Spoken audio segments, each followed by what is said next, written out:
Di tengah hiruk-pikuk kota Surabaya yang modern dan penuh kehidupan, berdirilah sebuah jembatan sederhana namun syarat maknanya.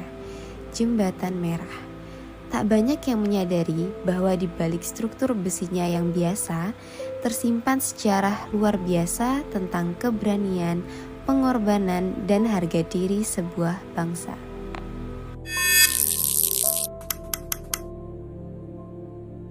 Jembatan Merah dibangun pada masa penjajahan Belanda sebagai bagian dari infrastruktur penting kota pelabuhan Surabaya. Nama Jembatan Merah berasal dari warna catnya yang mencolok merah tua, khas bangunan kolonial saat itu. Jembatan ini menghubungkan kawasan Niaga Kalimas, pelabuhan yang sibuk dengan pusat pemerintahan dan pemukiman Eropa di kawasan Orange Basin. Bagi Belanda, jembatan ini adalah jalur vital.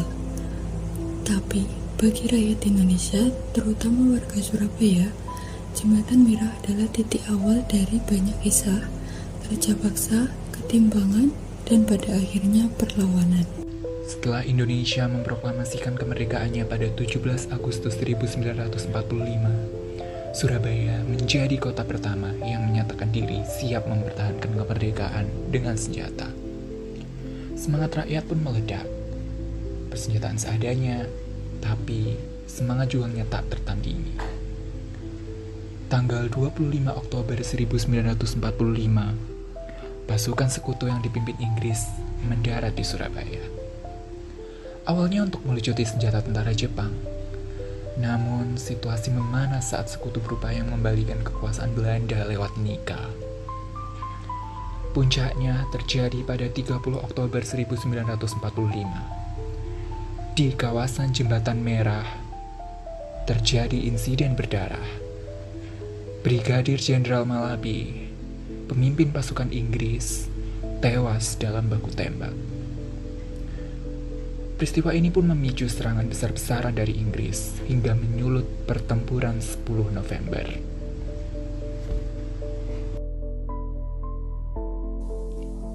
Jembatan Merah menjadi salah satu medan tempur yang paling sengit.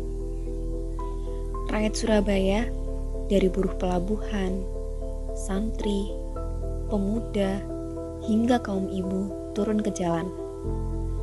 Mereka tak punya tank atau senjata berat, tapi punya satu hal yang jauh lebih kuat, yaitu keberanian. Disinilah semangat arek-arek Surabaya meledak. Di bawah komando tokoh-tokoh seperti Bung Tomo, rakyat bertahan mati-matian.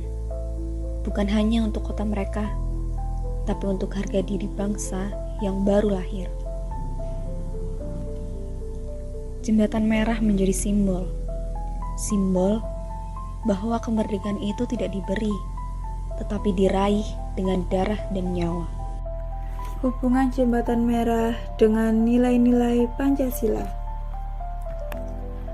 Peristiwa di Jembatan Merah bukan hanya soal senjata dan perang, namun bentuk nyata nilai-nilai Pancasila dalam kehidupan. Sila pertama, ketuhanan yang Maha Esa. Di tengah dentuman senjata, para pejuang tak pernah lepas dari doa.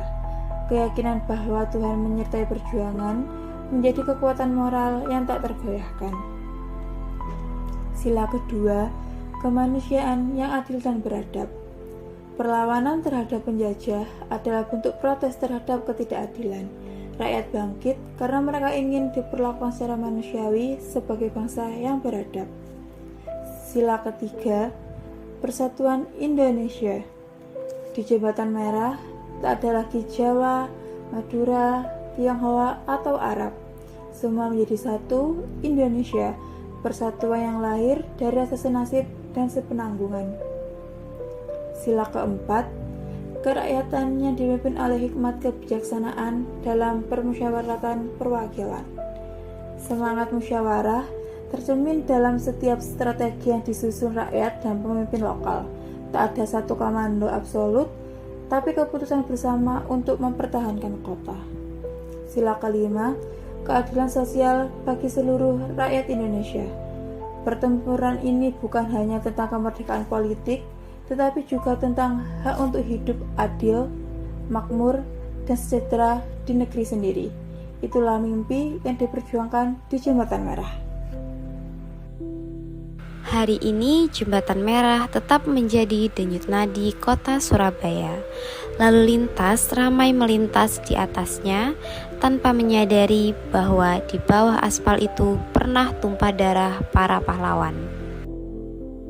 Ia tak hanya menghubungkan dua sisi kota, tapi juga menghubungkan masa lalu dan masa depan bangsa. Jembatan ini adalah pengingat bahwa kemerdekaan tidak datang begitu saja, melainkan dibayar dengan keberanian, persatuan, dan pengorbanan.